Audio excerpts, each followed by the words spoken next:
The party was the kind that made people stop and stare. Glittering lights hung from the ceiling of the grand hall in Accra.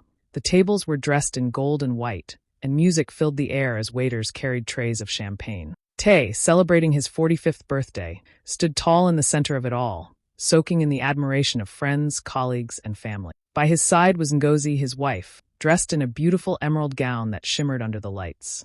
She smiled with quiet pride, happy to see her husband celebrated. But as the crowd gathered closer, the music lowered, and Tay raised his glass for a toast. His voice boomed with confidence, drawing every eye in the room. He thanked his guests for coming, joked about getting older, and then, with a sly grin, he turned toward Ngozi. "They say a man is only as young as the woman he marries," he said. "Maybe I should have chosen someone younger, someone who could keep up with me." For a moment, silence froze the room. Then laughter burst out, some forced, some genuine, echoing through the hall. Guests nudged each other, covering their mouths as they giggled. Tay chuckled proudly at his own cruelty. Ngozi stood still, her smile fixed, though her chest tightened like someone had struck her. The lights caught the shimmer in her eyes, but she refused to let a tear fall. She straightened her shoulders, graceful and composed, determined not to let anyone see her break. As the laughter from Tay's cruel joke echoed in the hall, Ngozi's smile remained on her face, but inside her heart twisted. To the guests, she looked calm and unbothered,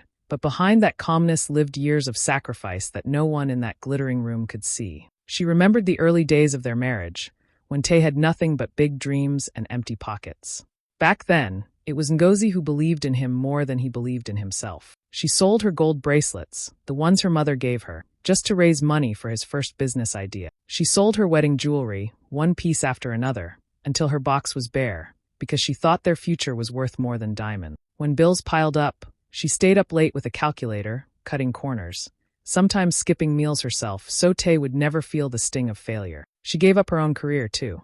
Ngozi had always dreamed of opening her own art gallery, a space filled with colors and paintings that told African stories. But when Tay's plans grew larger, her dream grew smaller. She told herself it was only for a while, that one day she would return to it. Instead, years passed, and she poured all her strength into building his empire. She was not just a wife, she was the silent partner, the quiet backbone that held everything together. Now, as she stood beside him, the same man who once begged for her faith, she watched him look at other women like they were the prize he deserved. His eyes lingered too long on smooth skin and youthful smiles, as if forgetting the woman who had walked with him through hunger and sleepless nights. At the party, nobody saw the war behind her eyes. They only saw the polished smile, the elegant dress, the graceful nods she gave as guests came to greet them. But inside, Ngozi's chest ached. Every laugh at her expense felt like salt pressed into an old wound. Yet she refused to let anyone witness her pain. She knew the power of silence.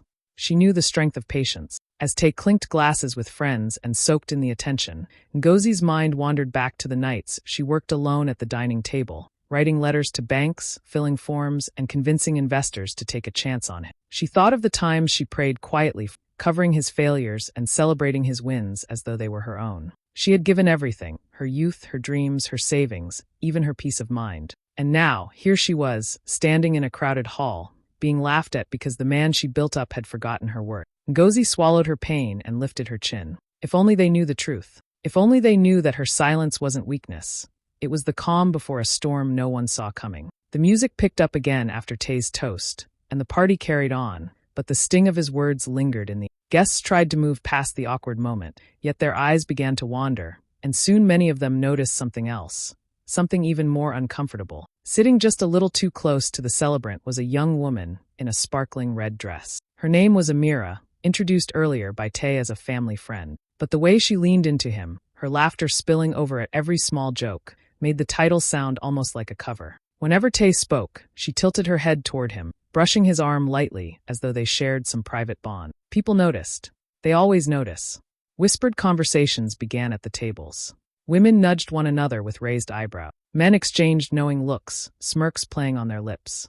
Nobody said it out loud, not yet, but the air buzzed with suspicion. Family friend? One aunt muttered under her breath. Friend, yes, but of which family? Another replied, barely holding in a laugh. Ngozi heard the whispers too, though she pretended otherwise. She kept her face calm, her eyes focused elsewhere, sipping her champagne with practiced elegance. Anyone looking at her would think she was simply enjoying the evening. But inside, she registered everything. The way Amira's hand lingered too long on Tay's sleeve, The way Tay's smile seemed a little brighter whenever Amira leaned in, the way people's gazes shifted between her and the girl in red. But Ngozi was not the type to create a scene. She had learned long ago that silence could be louder than shouting. So she didn't confront Tay, nor did she acknowledge Amira's boldness. Instead, she let the whispers grow, let the curiosity spread, let the room fill with unspoken judgment. She knew that sometimes people could destroy themselves without you lifting a finger. Tay, drunk on attention, didn't seem to realize how obvious it looked. He laughed too freely, leaned in too close, forgetting the very woman who had stood beside him for decades. Amira basked in the glow, unaware, or perhaps not caring, that she was being watched by dozens of sharp eyes. Ngozi kept her smile soft, even as her heart remained steady. She was not blind, nor was she weak. Her stillness was deliberate, her silence calculated. She understood the power of letting the world see for themselves what kind of man Tay had become. The same guests who laughed at her earlier were now beginning to laugh at him. As the whispers thickened like smoke in the room, Ngozi knew something no one else did. She was not the helpless wife people might pity. She was the strategist, the quiet storm, waiting for the perfect moment to strike. And when it came, no one, neither Tay nor his family friend, would see it coming. The lights in the grand hall suddenly dimmed, and the chatter of the guests softened into excited murmurs. A hush swept through the room, followed by the sound of music, soft drums and trumpets, as waiters rolled in the centerpiece of the night, the birthday cake. It was no ordinary cake. It stood tall, layered in white and gold, decorated with fresh roses and glittering sugar designs that shimmered under the spotlight. The cake alone looked like a work of art, the kind of thing that would make people pull out their phones to take pictures. Gasps and claps filled the room as everyone leaned in to admire it. Tay, flushed with pride, grinned from ear to ear. He stepped forward, his chest puffed out, enjoying the moment as though the entire world revolved around him. Amira, dressed in her fiery red gown, clapped the loudest, her voice rising above the rest as she cheered his name. She even reached for his arm, holding it playfully as if she belonged right beside him. The guests exchanged glances, but no one said a word. "Happy birthday to me," Tay shouted, laughing as the candles flickered on top of the cake. He looked around at his guests, soaking in their admiration, then picked up the silver knife handed to him by the waiter. The room broke into song, voices echoing through the hall as everyone joined in to celebrate his 45th year. Ngozi stood near him, her face calm, her eyes unreadable. She clapped politely, her emerald gown gleaming under the lights. No one could tell what she was thinking, not even Tay. As the song ended, Tay leaned toward the cake, ready to make a wish. He smirked and loudly declared, "My wish is simple, to keep winning." The crowd laughed and clapped again. With Amira squealing beside him, he plunged the knife into the cake. The knife sliced down, and as he pulled out the first piece, something unusual caught the light inside. It wasn't just frosting and sponge. Hidden beneath the outer layers was a shimmering design in gold icing, carefully written for all to see. The crowd leaned forward, curious. The waiters quickly removed the first slice, opening the cake wider, and then gasps erupted across the hall. In elegant letters, shining with gold, the words stretched across the inner tiers of the cake. "Congratulations, Ngozi, CEO of Nuru Holding, Africa's youngest female billionaire." The room froze. Forks paused in midair. The music stopped. For a heartbeat, silence pressed down on everyone, broken only by the faint crackle of the candles. Guests blinked, mouths falling open as they read the message again and again, making sure their eyes weren't playing tricks.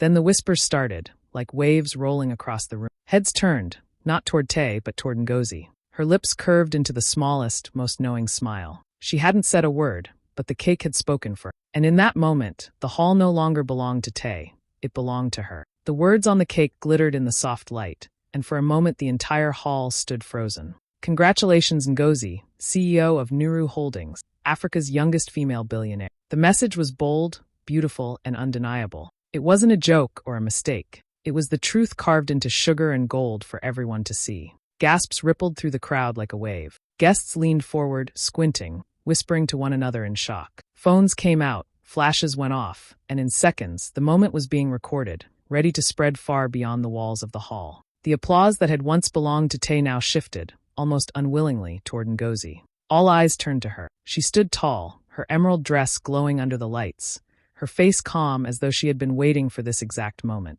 She didn't look surprised, because she wasn't. Her stillness only made her more powerful, a woman who didn't need to shout to command a room. Tay, on the other hand, looked like the ground had been pulled from beneath him. His face drained of color, his smile collapsed, and his hands trembled as he clutched the knife. He blinked rapidly, staring at the words inside the cake, then back at Ngozi, as if hoping it was all some twisted prank. What is this? He stammered, his voice cracking slightly. This must be a mistake. But it was no mistake, and the guests knew it. Murmurs grew louder. She's the CEO, someone whispered. Youngest female billionaire in Africa? Another gasped. All this time, the questions floated through the air, but nobody dared interrupt the silence between husband and wife. Ngozi finally moved, just a small step forward, her eyes steady on Tay. She didn't rush to explain, didn't defend herself. She let the moment breathe, let the reality sink in for him and for everyone else. Her silence was louder than his panic. Tay tried to laugh, though it came out hollow. Surely, this is just some kind of surprise joke. Right. He looked at the guests, hoping someone would back him, but their eyes had already shifted away from him. He had been the star of the night, but now he looked like a man out of place at his own birthday. And then, slowly, the truth began to dawn on him. He remembered the jewelry she sold, the money she quietly contributed, the endless late nights she spent handling paperwork. He remembered dismissing her efforts, telling her it was all his success. And yet here it was, in front of everyone, the empire he believed he owned was never really his. The whispers turned into claps, hesitant at first, then growing louder as people realized what this meant. Ngozi, the woman he had mocked minutes earlier, was the real architect of everything they admired. And in that moment, with the cake glowing between them, Tay finally understood. The power had never been his. It had always been hers. Tay's hands shook as he set the knife down on the table. The cake, once meant to crown his night, now mocked him with every glittering word. His throat felt dry, his smile forced and broken. He tried to laugh, but the sound cracked in the middle. This has to be a joke, he muttered, glancing nervously at the crowd. Some kind of birthday prank, right? Tell them, Ngozi. Tell them this isn't real. His voice grew louder, desperate. This can't be true. I built everything. Everyone knows that. The guests watched in silence, their faces unreadable. Some looked curious, others amused, and a few looked downright entertained. Phones were still up, recording every second. His humiliation was no longer private. It was history in the making. Ngozi finally stepped forward, her face calm and controlled. She didn't rush, didn't stumble. Her tone was soft, but each word landed heavy. No, Tay, she said, her eyes locked on his. It's not a joke. It never was. A ripple moved through the room. Tay froze. He opened his mouth to argue, but Ngozi continued, her voice steady. From the very beginning, when you had nothing but dreams, I was there. The money that started your first business? It came from me. I sold my jewelry, my treasures, even my own dreams, to fund your vision. Every step you took was backed by my sacrifice. I was the silent investor while you took the credit. Gasps filled the hall. Heads turned back and forth between them like spectators at a tennis match. Ngozi lifted her chin, her emerald gown catching the light. And while you thought I was simply standing in your shadow, I was building my own path. Quietly, strategically. I bought shares one by one. I built relationships with partners you didn't even know about. And now I own the majority. She let that hang in the air for a moment before finishing. The businesses, the companies, the house you live in, the cars you drive, they're all in my name. The weight of her words dropped like thunder. The room exploded in whispers, some gasping, some laughing in disbelief. Tay staggered back a little, as though her voice had physically struck him. His lips trembled, his face pale. No, this can't be. You wouldn't do this to me. You're my wife. Ngozi's expression didn't change. I was your wife. I was your partner. I gave you everything I had, and you used it to build yourself while mocking me. But you forgot, Tay, I was never weak. I was always watching, always planning. The silence that followed was suffocating. Tay looked around, but no one came to his defense.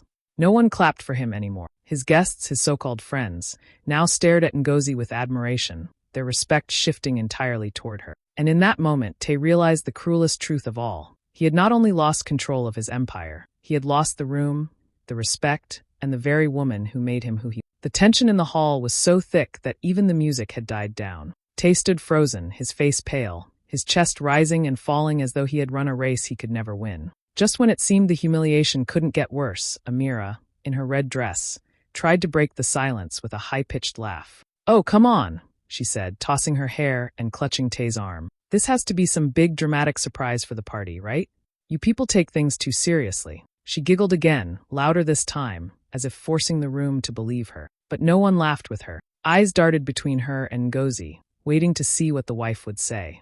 Ngozi finally turned her gaze toward Amira. Her eyes were calm, almost gentle, but her words carried the sting of truth. Amira, she said softly, you should know better than anyone here that this isn't a joke. The younger woman froze, her painted smile faltering. What do you mean?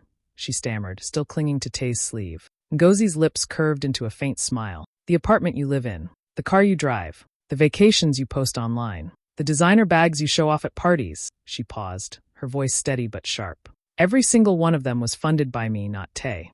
The hall erupted. Gasps turned into laughter, loud, uncontrollable laughter that rolled through the room like thunder. Some people clapped their hands, others slapped the table, and a few shook their heads in disbelief. For the first time that night, the laughter wasn't at Ngozi's expense. It was aimed directly at Tay. Amira's face burned red, her confidence melting away. She tried to speak, but her words tangled in her throat. Guests whispered loudly now, no longer hiding their gossip. So he wasn't even the one paying? Someone said between chuckles. Imagine thinking you're the main man when your wife is sponsoring your mistress, another added, and the hall shook with more laughter. Tay looked like he wanted the ground to swallow him whole. His jaw clenched, his fists tightened, but he had no defense. His secret had been ripped open, and the crowd's ridicule was merciless. Amira, unable to take the shame, let go of Tay's arm. Her eyes darted around, searching for an exit. The room that once admired her beauty now mocked her. She tried to laugh again, but it came out as a shaky breath. Quietly, she slipped away, heels clicking quickly across the floor as she rushed toward the door. The guests burst into another round of laughter as the doors closed behind her. Ngozi didn't move, didn't gloat. She stood with quiet dignity, letting the crowd do the rest. For years, she had swallowed her pain in silence. Tonight, her truth spoke louder than anything else. And while Tay stood broken, his so-called mistress fleeing in disgrace, Ngozi stood taller than ever, untouchable, unshaken, and finally seen for who she truly was. The energy in the hall had completely shifted. Just an hour earlier, the guests had gathered to celebrate Tay, praising his success, clapping for his speeches, and laughing at his cruel jokes. But now, no one was looking at him. The man who once commanded the spotlight was standing off to the side, pale and defeated, while the glow of admiration fell on Ngozi. One by one, guests began to approach her. Some of them bowed slightly as though she were royalty. Others reached for her hand to shake it with wide smiles on their faces. Compliments spilled freely. "You're incredible, Ngozi. We had no idea you were the real brain behind everything. This is history. You're an inspiration." The same people who had laughed at Tay's insult about her being too old were now praising her brilliance and strength. Women whispered among themselves, their eyes shining. "Do you see?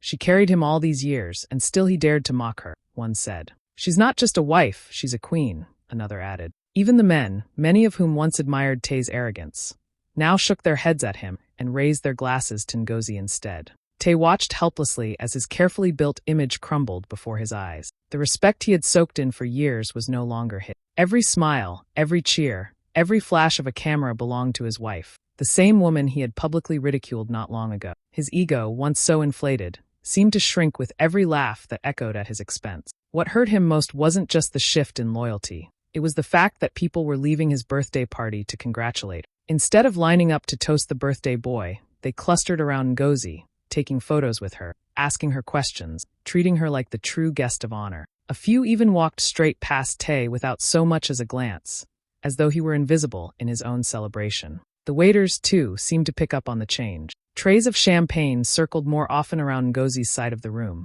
while Tay stood empty-handed. Even the band, sensing the mood, began to play softer, sweeter tunes as if honoring her victory. Ngozi accepted the attention with grace. She didn't boast, didn't rub her success in his face. She simply smiled, thanked people warmly, and carried herself with a dignity that made her glow even brighter. That calmness only deepened the admiration. She wasn't just a woman who had outsmarted her husband. She was a woman who had risen above him without bitterness. Meanwhile, Tay's shoulders slumped lower with every passing moment. His proud posture was gone, replaced by the look of a man watching everything slip away. The hall, decorated and rented to celebrate his glory, now stood as the stage of his downfall. And in that hall, with all eyes on her, Ngozi finally received the honor and respect she had long deserved. The room buzzed with energy, guests still gathered around Ngozi, their admiration growing louder with every passing minute. Tay stood apart, his once proud shoulders sagging, his eyes darting helplessly as though searching for a way to stop the disaster unfolding around him. But there was no escape. His night had been stolen, and everyone could see it. Then, just when the noise began to settle, Ngozi lifted her glass. The hall fell silent almost instantly. Her presence demanded attention in a way Tay's booming voice never could. She didn't raise her tone, yet every ear leaned in to hear her words. "I want to thank you all for being here tonight," she began, her voice calm but steady. "This celebration has turned out differently than planned, but perhaps that's how it was meant to be." She paused, her eyes sweeping across the room before resting on Tay. For years, I gave everything I had to build this life. I sacrificed, I trusted, and I believed. And tonight, I stand here not as someone's wife in the background, but as the woman who owns everything she built with her own hand. Gasps and murmurs rippled through the hall again. Tay's face turned red, his lips parting as though he wanted to interrupt, but no words came out. Ngozi continued, her tone sharper now. Tay, I want to thank you, not for your loyalty because you gave me none. Not for your respect, because you took that away in front of these very people. I want to thank you for something greater. You taught me the value of independence. You showed me what it means to never lose myself again. And for that lesson, I will always be grateful. A stunned silence followed. Then she delivered the blow. That's why, as of tonight, I am filing for divorce. I will be leaving with everything that rightfully belongs to me. The businesses, the houses, the cars, and my freedom. She held her glass higher, her smile calm and radiant. This is not the end of my story. It is the beginning. The crowd erupted, some clapping, some gasping, and others whispering furiously into their phones as they typed messages sure to spread the news before the night was over. The cameras flashed brighter, all focused on Ngozi. Tay stood frozen, his mouth open but no words coming out. His chest rose and fell quickly, his hands clenched at his sides. This was the man who once loved being the center of attention, who had mocked his wife to get a cheap laugh. Now, in the very hall he had rented to show off his power, he stood powerless, humiliated and abandoned. Guests began drifting away from him, some shaking their heads in disgust, others pretending not to see him at all. The birthday boy had become invisible, and in that silence that surrounded him, Tay finally realized what true loss felt like. Not the loss of wealth or status, but the loss of respect, dignity, and the woman who had been his greatest treasure all along. Weeks passed, and the story of that unforgettable night spread across Africa like wildfire. Social media buzzed with videos from the party, headlines filled the news, and everywhere people spoke of Ngozi, the woman who rose from the shadows of her husband's arrogance to claim her true power. She was no longer just Tay's wife. She was celebrated as a role model, a symbol of strength and resilience for women across the continent. Television interviews praised her as Africa's youngest female billionaire. Magazines featured her on their covers, calling her the face of a new era. But beyond the fame and the glittering titles, Ngozi chose a different path. She poured her wealth into building schools for young girls in Nigeria and Ghana, determined to give them opportunities she never had. For her, success wasn't about revenge. It was about rewriting the story for the next generation. And then came her own birthday. This time, the celebration looked nothing like Tay's lavish show-off party. It was warm, filled with true friends, family, and laughter that carried no hidden cruelty. The hall glowed with joy, not pretense. Music played, glasses clinked, and the people around her celebrated her not just for her wealth, but for her courage and heart. Ngozi stood in the center, radiant in a gown of deep royal blue. Her smile was brighter than the lights above her, a smile that told the story of victory, not only over her husband, but over the years of pain, sacrifice, and silence she once endured. She was free, powerful, and finally at peace. For the first time in a long time, her birthday was truly hers, and the world celebrated with her.